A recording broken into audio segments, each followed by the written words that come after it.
Hello, everyone. I am Mindy Romero, and I'm the director of the Center for Inclusive Democracy at the USC Price School. And I do want to welcome everyone on behalf of my center, as well as the Price School, to our webinar today. Every vote counts: what's next after the 2020 election. This is the third in a series of talks under that umbrella. The title for today is Moving Beyond Polarization in the U.S. For those of you that didn't join us for the first couple of talks, the topics were lessons learned. That was immediately after the November election, and we discussed things such as the results of the election, trying to help kind of work through and understand the outreach and the mobilization that kind of produced what we saw. The second, which was in December, tackled the topic of a peaceful transition of power. What the state of that was at the time, and going forward, and what we needed to do in this country to see a peaceful transition of power. And today's topic, we're going to be talking about the state of polarization in our nation, and very much so, what needs to be done, what can we do to move forward. I do want to just address here or direct your attention to the screen in front of you. You'll see that QR code. I'm going to give a brief introduction to our panelists in a moment, but for a more detailed description of their expertise and what they bring to the conversation, who they are, you can scan that barcode with your camera phone and get that information. Also, you'll be able to see the registration link for our fourth in our series, Fourth Talk, which is February 4th at noon. So, I need to note at the outset that we planned this talk 2 months ago, immediately after the November election, looking over the landscape of what we thought was a realm of possibility over the December and January period. And we were very purposeful to pick January 7th. That was no accident. Day after the Electoral College vote certification by Congress. We, of course, knew, as anyone following the landscape that we're under right now, and following the election itself and the comments that have been made by our president and others, we knew that this would be a time of uncertainty. We knew that there were many different possibilities that could be in play here on January 7th, possibilities that the country was facing. I think for most of us, or most of you probably tuning in, the images still that we saw yesterday, the exact images and what happened, people, storming our U.S. Capitol, U.S. citizens storming our U.S. Capitol, challenging the very foundation of our democracy, disrupting the constitutional process while actually underway, was incredibly unsettling, regardless of where you are at on the political spectrum. So that being said, we will talk about the events of yesterday, of course, but I want to make sure that everyone knows that the purpose of this talk is on the broader conversation around the state of polarization in the U.S. that, of course, produced the riot that we saw at the U.S. Capitol. We are dealing very much with the aftermath of what happened yesterday, open conversations amongst our political representatives and others about whether to invoke, for instance, the 25th Amendment, however likely or unlikely that could be. And certainly the forces that produced what we saw yesterday are still in play, and certainly the players that participated in what happened yesterday are still very much active and literally in our nation's capital as we speak. So, recognizing that we're in a very unsettled period for our country, we will be focusing on the broader state of polarization in the U.S. The state that that produced Trump supporters that we saw yesterday, that felt like the very fate of the nation, the survival of the nation, and maybe even their own well-being was in jeopardy if Joe Biden and the Democrats held the presidency. That type of polarization, right, to that degree. I'm going to go ahead and move on and talk, give a little bit of information again about our panelists and introduce them. For the rest of the hour, you'll see in the chat, if it's not there already, the agenda. I will give a brief conversation around electoral polarization, and then we'll actually move into the panel itself. So we are joined today, as you saw there on the previous slide, by Jonathan Mehta-Stein and Raúl Macías, two individuals who have been leaders in their fields in the democracy space, in the election space, and bring a lot to the conversation today. We have just an hour. We will not be able to, of course, cover everything that we would all want to cover and should cover on this topic. We hope that this is a beginning conversation for many of you. And over time, my center and Price will, of course, revisit this topic as well and expand upon it. But for today, so Jonathan, the Executive Director of California Common Cause.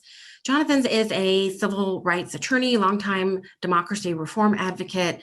Jonathan became the Executive Director of California Common Cause on May 1st, 2020, after a long relationship with Common Cause, serving 10 years on its board of directors, 4 years as its board chair. He previously spent 4 years as the head of the Voting Rights and Census Program at Asian Americans Advancing Justice Asian Law Caucus, where he worked to increase access to California's democracy for historically disenfranchised communities, including immigrant and limited English speaking voters, communities of color, low-income communities, and people with disabilities.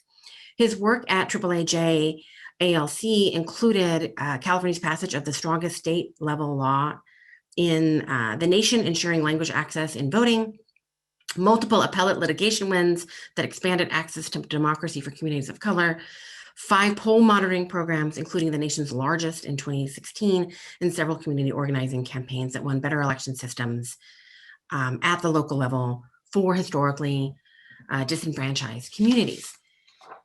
Next, we have Raúl. He is counsel for the democracy program at the Brennan Center, Brennan Center for Justice, I should say, pardon me, where he focuses on voting rights and elections. Prior to joining the Brennan Center, Raúl was a voting rights attorney at the ACLU of California.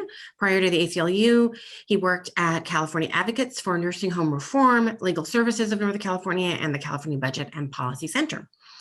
Raúl received a JD from the University of San Diego School of Law. He holds a bachelor's degree in political science from UCLA. And again, thank you both.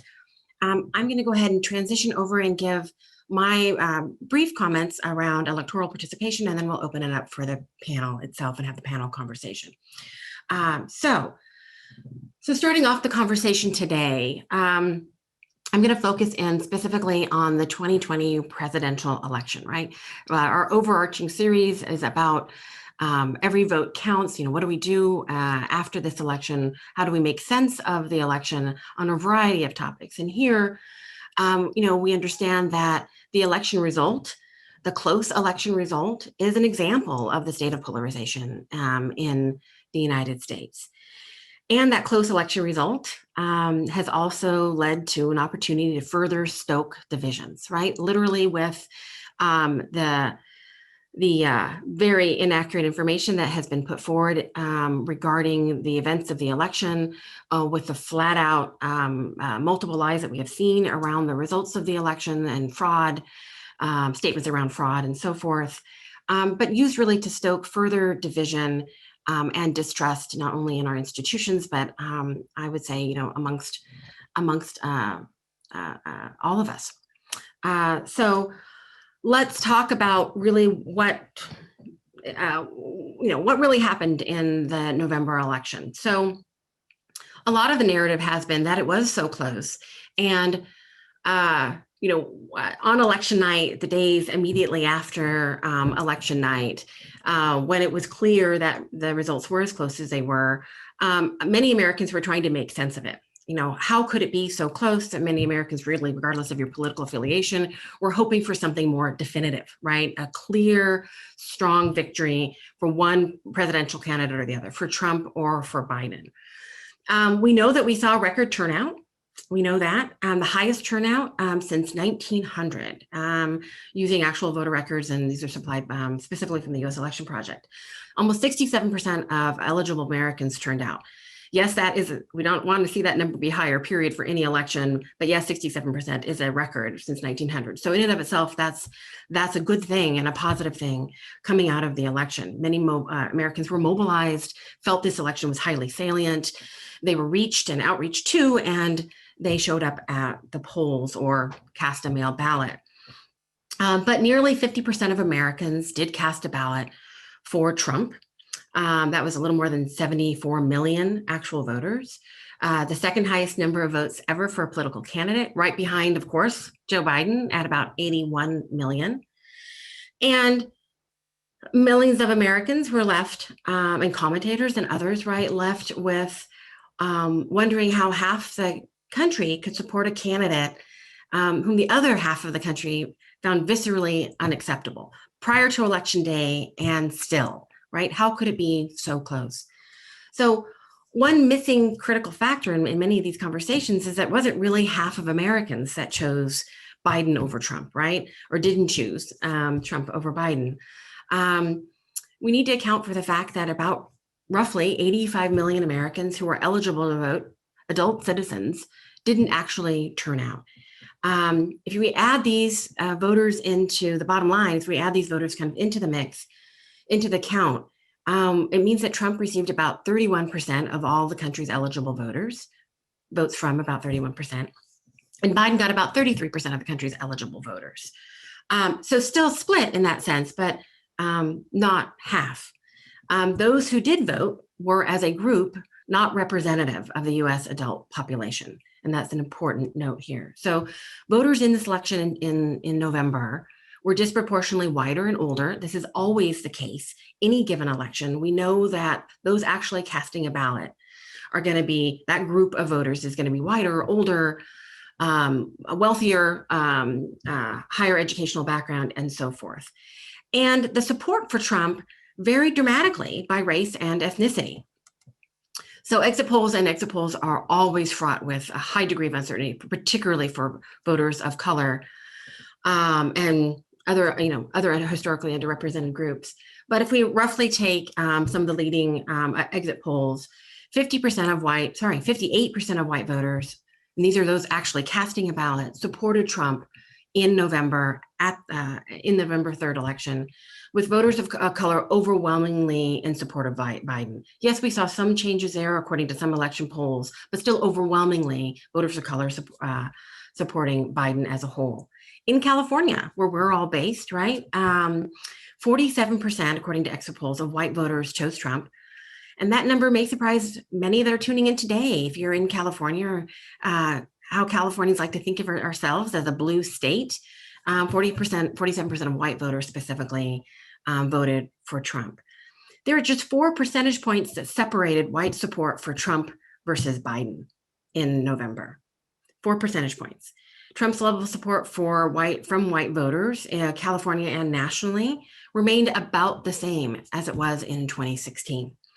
So again, thinking about it's one thing, right? An election in 2016, in 2020, if you are not happy with Trump as the president of the United States, seeing that there are, of course, 4 years of experience with him and his policies, and I think there was an expectation by some, at least, that there would be less support for Trump. And overall, amongst white voters, again, of course, differences within demographic groups within that group, but overall support about the same after 4 years.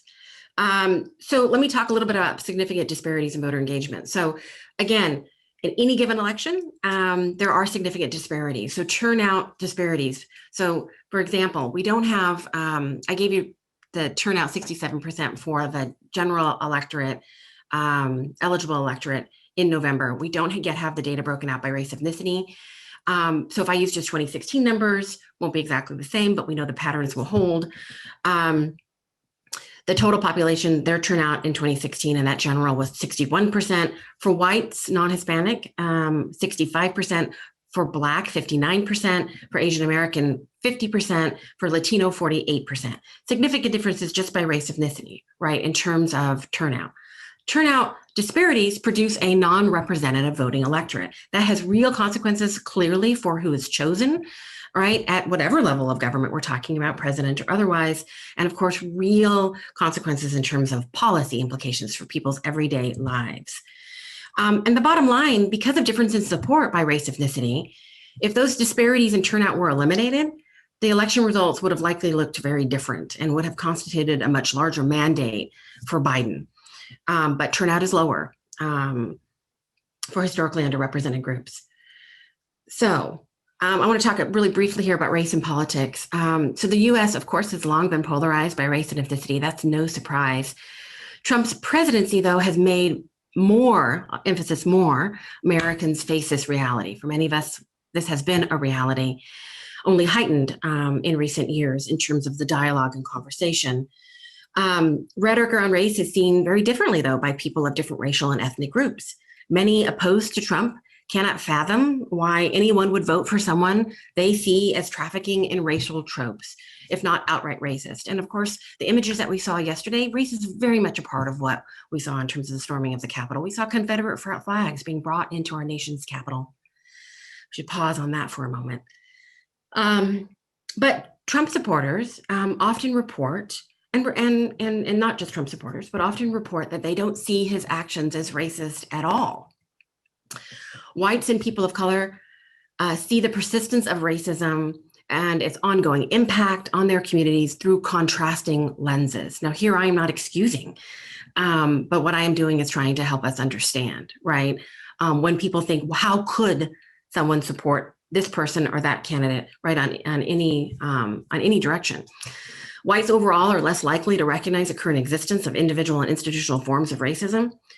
A recent example is the protests over the summer that we saw around George Floyd's death and the death of others. White, Black, Brown Americans view George Floyd's death differently. We've seen lots of surveys to tell us this. They view the protests that erupted around the increased demands for racial and social justice differently. And it evolved over the summer and into the fall. The majority of Americans do believe, we have survey data prior to yesterday, that Trump himself bans polarization and divisiveness. There's a big difference, though, by party. Overwhelmingly, if you're a Democrat, not so much if you're a Republican, but overall, a majority of Americans do believe this. Very interested to see how that may evolve with the opinion polls that are going to be coming out, assessing where we're at right now and what happened yesterday. But polarization will not end, of course, with the end of Trump's presidency. And Trumpism isn't over. Just as racism, of course, is not over, not to state the obvious. Moving forward will be very difficult. And that's what we're going to talk about today in the panel.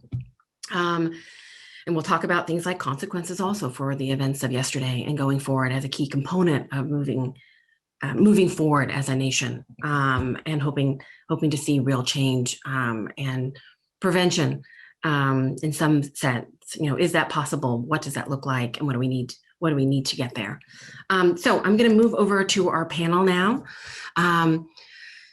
Jonathan and Raúl, thank you again very much for participating with us today. Again, just as an overview for those of you that may be wondering what we're going to be talking about and anxious for this conversation in light of everything that is happening currently, we're going to talk about the state of polarization. We're going to talk about that in the U.S. We're going to talk about short-term, what needs to be done in the short term in order to see the U.S. move forward, to meet the needs of our communities, our states, our nations.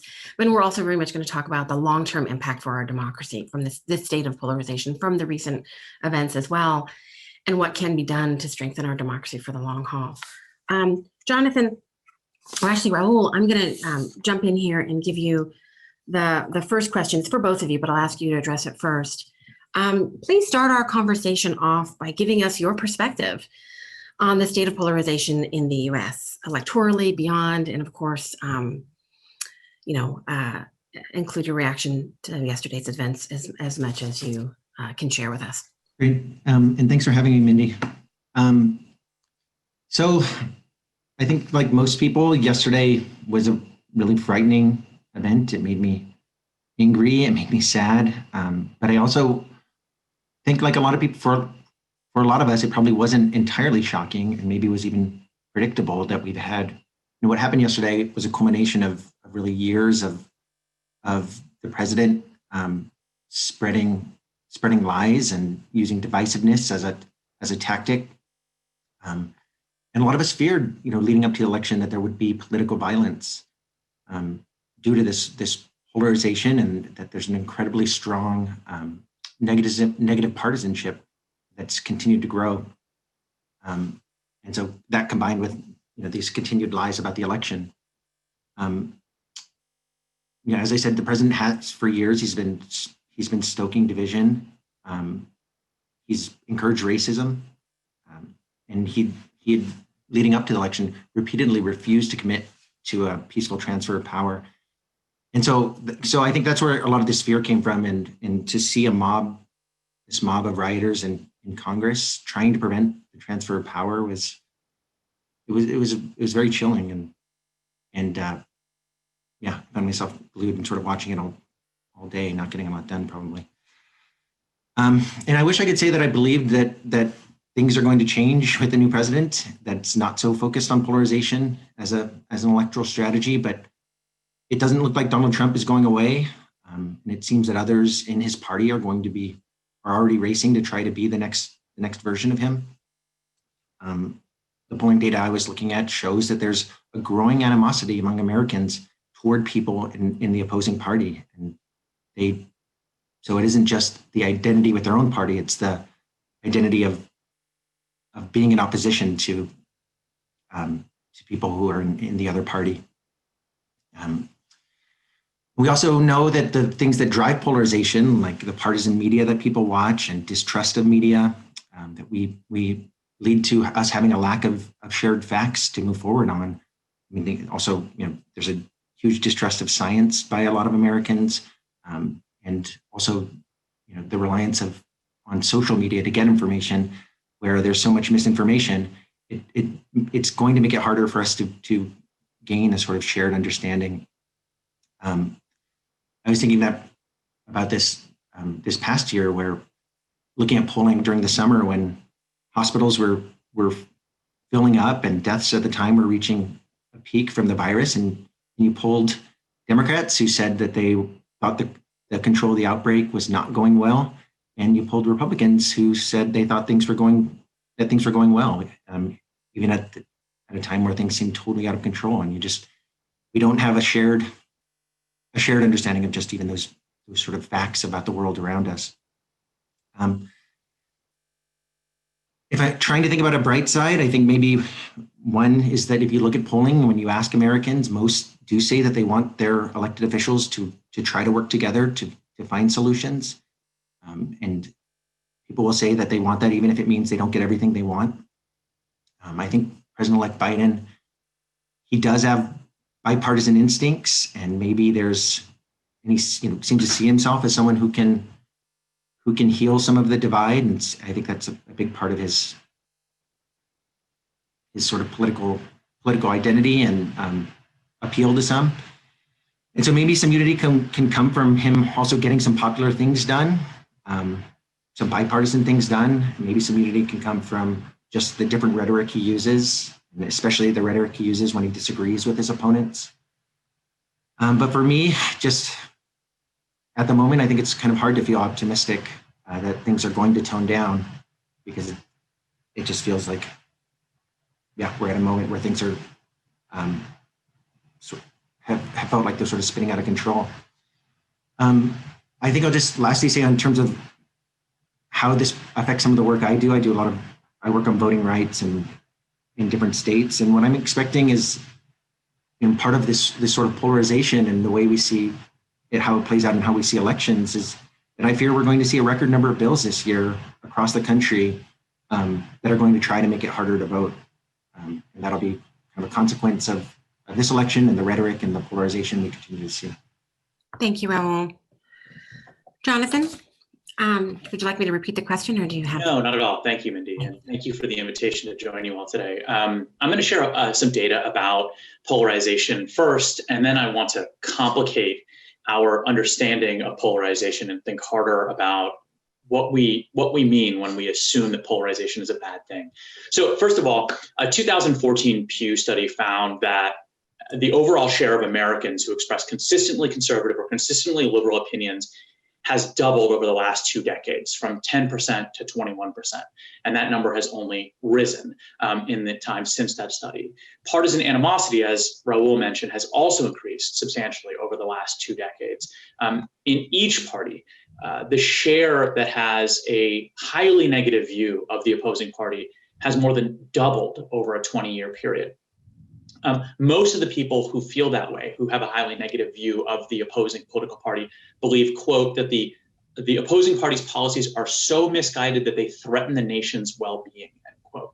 So there is this existential distrust of people on the other side that is dramatically worse today than it was 20 or 25 years ago. But it's also really important, I think, to call out the fact that we're seeing asymmetric polarization. The data on this is really well established. So going back even a couple of years, and we've seen a worsening of this since, more than 70% of Republicans in the electorate identify themselves as conservative or very conservative, while only 40% of Democrats in the electorate call themselves liberal or very liberal. And while we have an emerging far left in the country, right, Bernie Sanders has won a competitive primary campaign in 2016 and 2020, and he wouldn't have been even viable 10 years ago or 20 years ago. We have the Green New Deal, we have the Squad. I mean, you can talk about whether this is a real sort of emerging left in this country. The fact is that the Squad, Bernie Sanders, these are folks who are a part of the left, but not the center of it. Joe Biden, after all, won the party's nomination by positioning himself as the most moderate candidate in the primary, or if he wasn't the most moderate, he was close. By contrast, the far right has essentially taken over leadership of the Republican Party, at least in the executive branch. And so we are seeing polarization, the data shows it, but we're also seeing asymmetric polarization with the right moving further to the right, and the data also shows that. But like I said, I want to complicate this idea of polarization. I want to caution us against any idea that there is the good old non-polarized days to which we can return. The days in which our politics were calmer, more decent, more civil, were also the days in which large swaths of the body politic, including women and people of color, were essentially denied representation and a voice to any meaningful degree, right? As a result, the power structure didn't have to grapple in an intimate way, in an upfront way, with the concerns of those groups. It's a little bit oversimple, I think, to say that decency in our governing institutions was enabled by the fact that older white men of means on the Democratic side were arguing out our policy issues as a country with older white men of means on the Republican side. But that is an unmistakable part of the equation.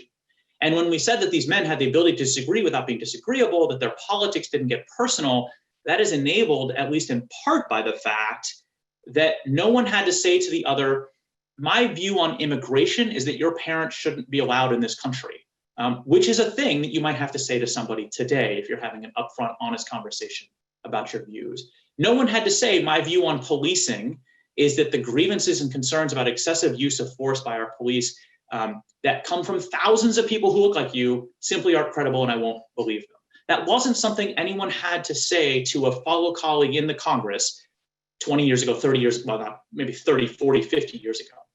Take, for example, Richard Russell, a titan of the US Senate who represented Georgia there from 1933 to 1971. He was so central to the institution that one of the 3 Senate office buildings today is called the Russell Office Building. Russell was famously decent. He was civil. Russell was renowned for courtesy, discretion, personal kindness shown to his colleagues. He was the archetype of the old-time US Senator when colleagues got along and the institution worked. Russell was also an unabashed racist. He blocked bills to make lynching a federal crime, to ban the poll tax, to desegregate public schools. He filibustered the 1964 Civil Rights Act. He warned his colleagues that even an inch of integration would mean, quote, a mongrel race would result in destroying America, end quote. Had African Americans been allowed to vote freely in that era and pursue office without discrimination and sat in the same chamber as Russell, how civil would their discourse have been then? How courteous would Senator Russell have been to his colleagues? And we actually don't really need to wonder. Just in the last month, Kelly Loeffler, a sitting US Senator, ran a campaign in Georgia against her opponent, Raphael Warnock, a Black man and a pastor in Martin Luther King's Ebenezer Baptist Church. The campaign was covered, I think correctly, as being marked by racist dog whistles, including an ad that darkened the skin of Reverend Warnock. Warnock was labeled what King claimed decades earlier were the easiest attacks against him, calling him a radical, a communist, and a Marxist. I was on the ground in Georgia for the last month. A Loeffler ad calling Warnock a radical socialist seemingly played every 5 minutes. So why is Russell, who in no doubt thought King was a radical socialist, a giant of the Senate, but Loeffler was called out repeatedly for running a not so subtly race-baiting campaign that is now characteristic of this modern era in which we're super divided and polarized? The only difference is that Warnock, who now holds the same position as King once did, was no longer an outside agitator, but a candidate for the highest office in the land. So the fact that a Black man can run a viable Senate campaign for the US Senate in Georgia, is that a good thing? I think we would all agree that it is, regardless of our politics. But if it comes with the same polarized rhetoric and discourse that was once aimed at civil rights leaders, what does that say about our concerns about polarization in our politics today? And what era exactly are we trying to harken back to? Thank you very much, Jonathan. Okay, so I'm going to actually toss this next question to you first and then ask Raúl to take it as well. Talking about what needs to be done. What do you think needs to occur in the short term in order to see the U.S. move forward, to move forward past what is immediately happening around us, but ultimately to move towards meeting the needs of communities? So I actually want to focus in a perhaps unexpected place, and that's the state of our local media. The slow death of our local and regional media contributes to the decline of our democracy, and it increases polarization. So bear with me on this. In the 15 years leading up to 2020, the US lost about 1,200 newspapers, more than 1/4 of the country's total newspapers, leaving thousands of communities living in news deserts. The news outlets that do remain are being bought by private equity firms and hedge funds that prioritize the bottom line. And the remaining independently owned newspapers are dramatically cutting costs to stay afloat, right? So after a decade of mergers and layoffs, newspaper employment at US newspapers has fallen by more than 50%. Many local papers now only exist in name only. Sometimes they're just branded versions of much larger news outlets with little or no dedicated local journalism presence, right? So why does any of this matter? Newspapers and news outlets play a critical role in educating and engaging local electorates, particularly about politics and government. Data shows that newspaper closures and staff reductions lead to decreased civic participation, less informed voting, and lower voter turnout. There is fewer parties present who can hold power accountable at the local level and ensure transparency. And most importantly for this conversation, data shows that when local news outlets close, polarization goes up. Why? Without local journalism, voters are more likely to rely on biased sources of news information like social media, partisan news publications, cable TV, talk radio, right? So what's going on here? Well, first, those news sources are more likely to be nationalized news sources, providing a daily feed of the sort of ugly tit for tat in Washington, in which everyone is divided into one of two major camps on the nation's biggest questions. Everyone is a partisan. Every issue is a partisan fight. By contrast, in local politics, right, offices are nonpartisan, and the issues are about building a better community. They're not partisan fights. Building better schools, fixing roads, addressing homelessness, building housing, and addressing housing affordability. These are issues that have deep divides, but they are not partisan divides. They don't fit neatly into Democrat versus Republican lines. And secondarily, the news sources that people are turning to, Facebook or blogs or whatever the case may be, exercise no or little editorial judgment and are more likely to peddle like slanted and partisan information that chase clicks, right? So if you think of your local newspaper, if you're lucky enough to still have one, it is million light years away in what it covers and how it covers the news versus Fox News or MSNBC, or worse yet, Daily Caller, Drudge Report, Daily Kos, right?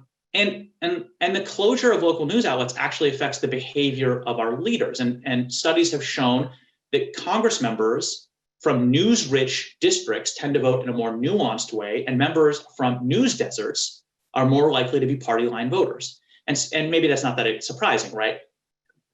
If the death of local news polarizes voters, it is going to polarize their elected officials too. California Common Cause is trying to build out a new programmatic area that seeks policy solutions that will revitalize California's local and ethnic media sector and ensure that it's sustainable into the future. I think the health of our local media is central to the health of our democracy going forward. Thank you very much, Jonathan. Raúl, actually, my next question for you is a different question. So the presidency of Donald Trump has created, of course, unique challenges for nonpartisan organizations such as the Brennan Center in the democracy space. So if you can, please discuss what these challenges are and how they should be navigated. How can they be navigated going forward? So first, one of the things that we spend a lot of time doing at the Brennan Center is correcting rumors and lies and misinformation and disinformation about voting and the election. And Donald Trump presented sort of a unique challenge in that regard, because he is such a spreader of misinformation. We know there are people that we can't convince that the system is secure, but we do want to avoid as much as possible having more voters lose faith in our election and lose faith that their vote counts. And what we saw in this election, maybe more than ever, was that misinformation about the security of the election was weaponized by the president to try to undermine confidence in voting. And it's used as a form of voter suppression. And so it's so important to correct that information and to tell the truth about the security of our election. And that's been a huge challenge. And frankly, nearly all of the lies that we wind up working to correct come from the Republican Party and from Donald Trump. Something else I've been thinking about, especially more over the last couple of months, is just what all of these attacks on the elections and specifically on elections officials are going to mean going forward. We work often with election officials from both parties, and in some cases, elections officials are nonpartisan. But most election officials are dedicated public servants, and they want to do the right thing and help people vote and make sure all votes are counted accurately and make sure that the system is secure. These offices have historically, they get some attention, but they usually haven't been the highest profile jobs. And I'm concerned that what's unfolded and the very personal attacks on elections officials and the pressure put on elections officials and the lies that are being spread about them, that these positions could become a new sort of partisan battlefield of, and where we can wind up getting, instead of these highly competent officials, that we wind up with, sort of hyper partisan actors filling more of these roles. And I'm also worried that some election officials may just decide that it isn't worth it. It isn't worth getting, there were reports of election officials getting death threats and harassment at their homes, and that they may just decide they don't want to do this work anymore. And so how that plays out is going to be a concern. And I think something else that we're starting to wrestle with, and I know internally we're having some discussions about, is just how we talk about these efforts by the Republican Party, and especially just that they're showing these tendencies to be more than ever just an completely undemocratic. There are leaders in the party and beyond just the president, as we saw in the Senate and the House, that are supporting an effort to overturn a free election based on lies, and often really profoundly racist lies. They might say that they just want to address the concerns of their voters, but if they got their way, they would be disenfranchising tens of millions of people. So to the extent, of what that party stands for, I mean, it seems to be more and more, really undemocratic beliefs, and needing to call those out. That can be, a challenge for a nonpartisan organization to walk that line. But I think, speaking the truth about it, and especially where, where they might try to use the cover that they're just concerned about election integrity, but where the effect is disenfranchisement, and where the effect is they're targeting, Black voters. They need to be called out forcefully on it. Thank you very much. So my next question is for both of you, like for both of you to address it. I'll ask Jonathan to go first. So we're going to move from short-term to long-term.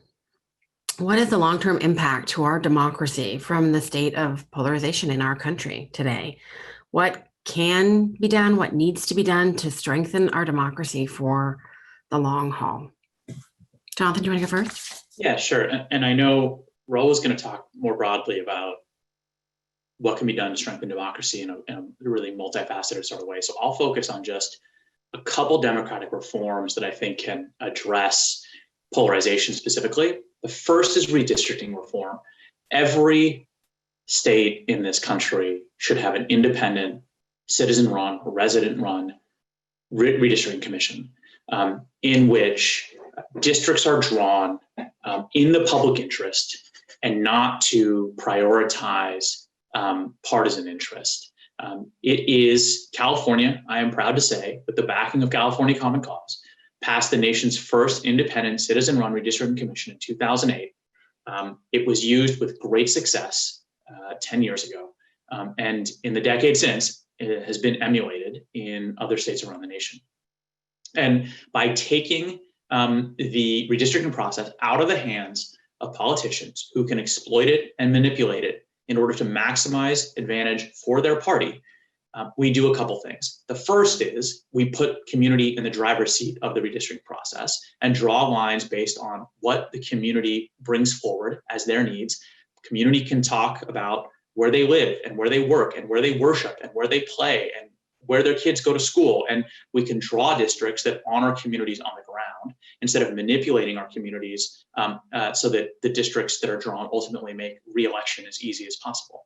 But the other thing that it does is that and this is not so true in California because we didn't have a strong record of this. We had plenty of shenanigans in our redistricting processes that advantaged incumbents and made sure that people in office could get reelected. But what we didn't have so much of is really squeezing every ounce of partisan advantage out of a districting map, which we have seen in states around the nation, in which you can draw Republican districts that are so reliably Republican that there's no way a Democrat can win. And so the person in the office has no incentive to reach across the aisle or to listen to the views of their Democratic colleagues and Democratic constituents. And in fact, the only race in that district becomes a race in the Republican primary, in which the most Republican, most conservative person is likely going to win. And this occurs in some extent, to a lesser extent, but to some extent on the Democratic side as well. And so these gerrymandered districts create an incentive where the only real meaningful election is in the primary to try to appeal as hard as you possibly can to the primary base. And that means you end up with extremists in these districts. And you saw some of it today, I mean, not this week, and people who know they can act as extreme as they want because they are being responsive to only the people who vote in their primary election in their district. And so they only have to appeal to a very tiny sliver of the most extreme people within their districts. In redistricting reform, you get honest districts, not districts that maximize balance, not districts that necessarily are drawn to make every district as competitive as possible, but districts that actually reflect communities on the ground. And by virtue of not being twisted and exploited to maximize partisan advantage, result in more balanced districts in which representatives have to listen to all parties. The other piece of democratic structural reform that could be used to reduce polarization is ranked choice voting, where if you run an election in which every voter is ranking their top, let's say, 3 candidates, you have an incentive not just to maximize the number of your voters who turn out to vote, but you have a reason to turn out to engage and campaign to the supporters of other candidates and say, make me your second choice or make me your third choice. You have a reason to play nice in the campaign because you want every second place vote you can get. You want every third place vote you can get so that when tabulation happens under the ranked choice voting system, you maximize your chances of winning after round 1 or round 2. So ranked choice voting organizations like Fair Vote would tell you that ranked choice voting is a strong depressant on sort of our most partisan and polarized instincts as a voting populace. Thank you. Raúl? Sure. So on the question of strengthening our democracy, I think, both sides have been saying that we need to restore trust in our elections. And the problem is that I think they have significantly different ideas about how to do that and what that looks like. And even things that we think, well, maybe everyone should be for, like more funding to help protect election security and election infrastructure against foreign interference. Even those can be seen as partisan, have been blocked in Congress. But I think a huge priority for the next year will be to try to pass HR 1. It's also called the For the People Act. It's been reintroduced. Mindy, you, in the data you shared earlier, which I'm glad you shared, we see that our elections still aren't representative. And what HR 1 would do, it has a whole laundry list of sort of wish list of reforms that we think would help make our elections more representative. So that includes modernizing voter registration by expanding automatic voter registration and requiring same-day registration, requiring online voter registration. There's still a lot of states that don't have online voter registration. It would prevent discriminatory voter purges. It would restore the Voting Rights Act. It would restore voting rights to people with criminal convictions. It would expand early voting. It would help curb deceptive practices when it comes to information about elections. It includes redistricting reform, and it would also overhaul our campaign finance laws. So it's a major election reform. The bill passed out of the House last year, and for it to pass the Senate, so it's been reintroduced in the House. For it to actually pass the Senate, in all likelihood, you'd have to see filibuster reform in the Senate. That's probably worthy of its own discussion, but I think some reform is needed to allow the Senate to actually get some things done, and like HR 1, which is a top priority. I also just, on an individual basis, I think there are things we can all try to do to tone things down. We can try to be careful about how we talk about people we disagree with and avoid sort of the, insulting or dehumanizing language that sometimes gets used about the people we disagree with. And I'm not saying we shouldn't have policy debates and disagree about different policies, but we can do that in more civil ways. So we can also trying to be more careful about what we say, what we post and like and share online, and even maybe the jokes we make about the people we disagree with, because I do think it all contributes to polarization. And lastly, just as a reminder for something we can do in terms of getting us to this sort of a shared set of facts, I think I hope everyone is already practicing this, but it's making sure that you're not sharing or repeating misinformation, even if that your intent is to debunk the lies that you're seeing. By repeating them, we're actually putting them in more people's heads that there's some sort of legitimate debates about some of these things. And all the research tells us that if you feel the need to debunk a falsehood, that you do it by sharing truthful information, but without repeating those lies. And I think that's an important practice that can help get us to, or can contribute at least to getting to sort of a shared sense of reality. Thank you very much, both of you. We're going to go ahead and move over to the Q&A section of our hour. I know Harley has been monitoring our chat. Thank you very much for that. Harley, do you want to go ahead and let us know what question you want to throw our way first? Given the significant number of people that think the election results were fraudulent, how do you think this will translate to future voting actions? Do you think these people will stop voting? Why don't you start, Jonathan? Well, I'll just say that we're going to have really good data on this when we break down the Georgia Senate election results, because we have the president was in Georgia the night before the election telling people that the Georgia presidential election was stolen and the voting systems can't be trusted. I was, as I said, on the ground in Georgia talking to voters, and there were absolutely voters I spoke with who said, why would I vote? The machines are all rigged. Why would I vote? My vote doesn't count anyway. And we're going to be able to compare the turnout for the November 2020 presidential with turnout for the runoff. And runoffs always have a drop off, of course, and there's other compounding variables involved here, but we're going to be able to see what percentage of people simply chose not to vote. And if it was even, let's say, 3% of the Republican Party that decided that I don't need to vote, the president's telling me that elections are rigged, it might have been enough to throw the elections in what was formerly a red state to 2 Democrats. So I don't think we know yet, but I think that my anecdotal evidence is that the impact of that for some very small select number of voters is real. and that small number of voters may be enough to start swinging elections. Yeah, and I'll just add as I said before, I think we can expect, in the name of sort of restoring integrity, that there's going to be bills introduced across the country to roll back voting rights.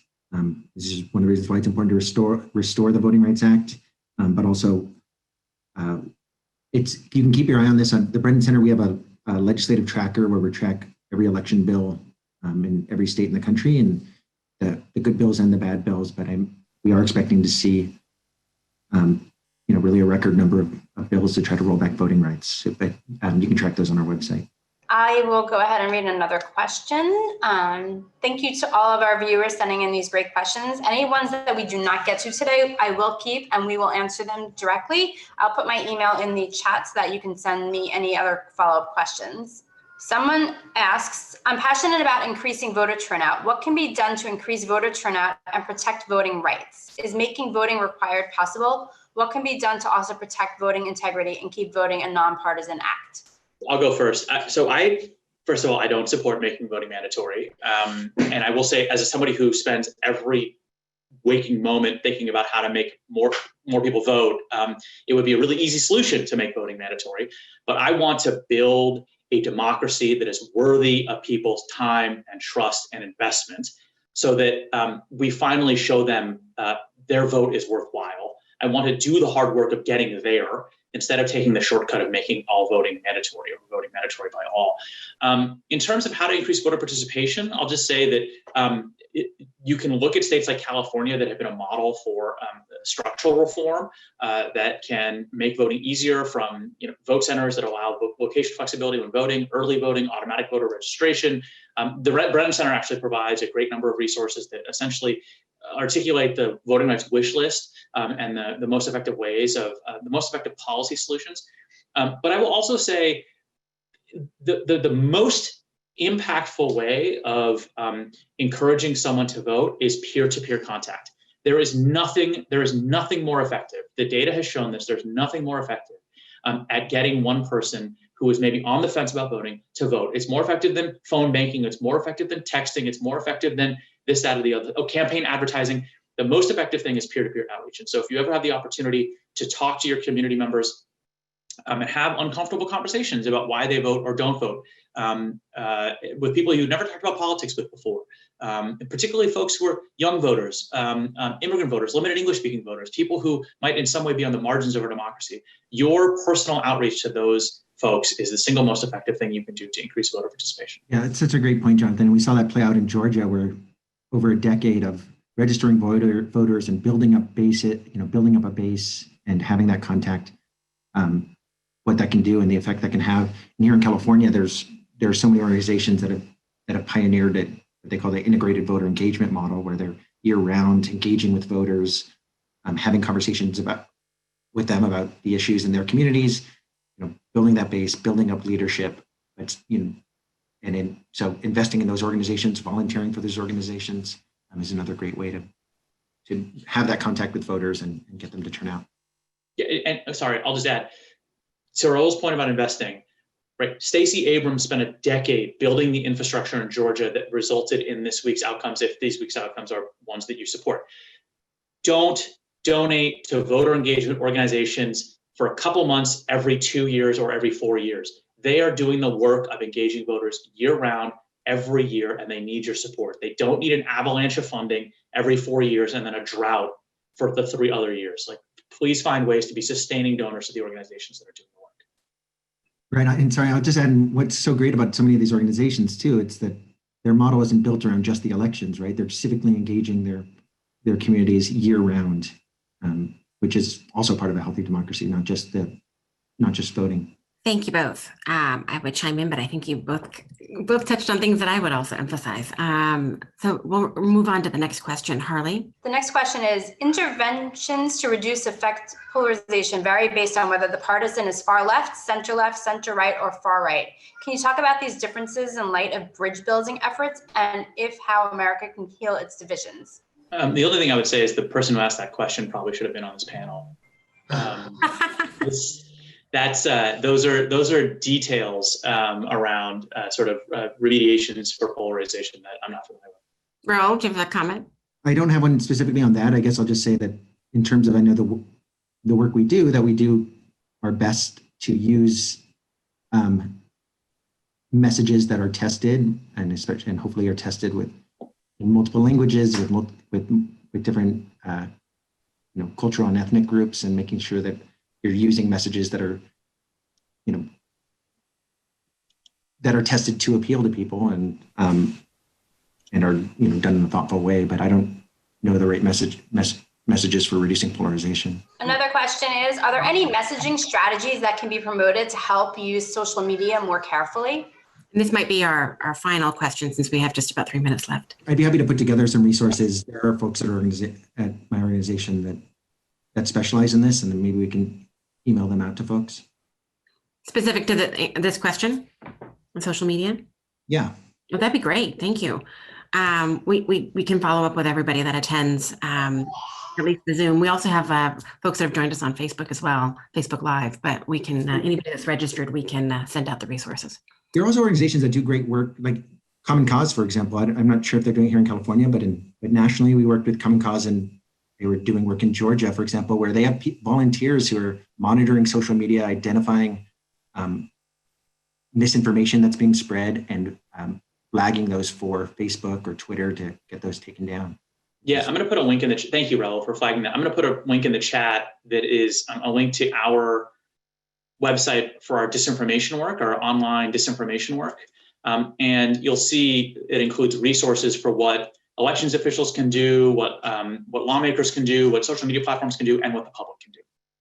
And it includes sort of links to the social media monitoring that Raúl mentioned. And we could also add any of these links to our website with the video from today as well. So it'll be available to anyone that's watching. Great. Well, I'll go ahead and jump in. We're maybe 30 seconds away from being at time. So it gives me a moment to give a proper thank you to both of you, to Jonathan and Raúl. Thank you very much for joining us today to give us your thoughts, your insights, your reactions to what is happening around us right now, and certainly a rich conversation around the state of polarization and where we're going. And as I mentioned at the outset, of course, this is, we're touching on largely the electoral field today. And even then, this, of course, is not a full conversation. I can't do the topic justice fully in terms of everything that we should be and need to be discussing.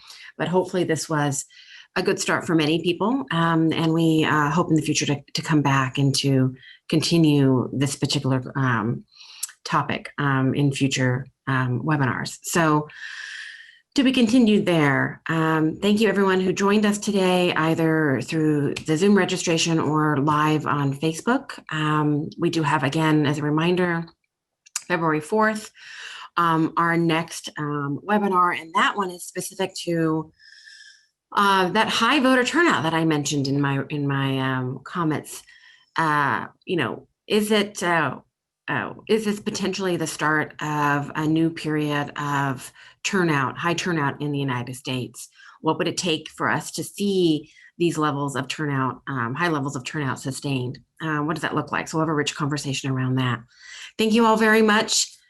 Have a good rest of the day, and hopefully, go in peace as well. Thanks, Jonathan.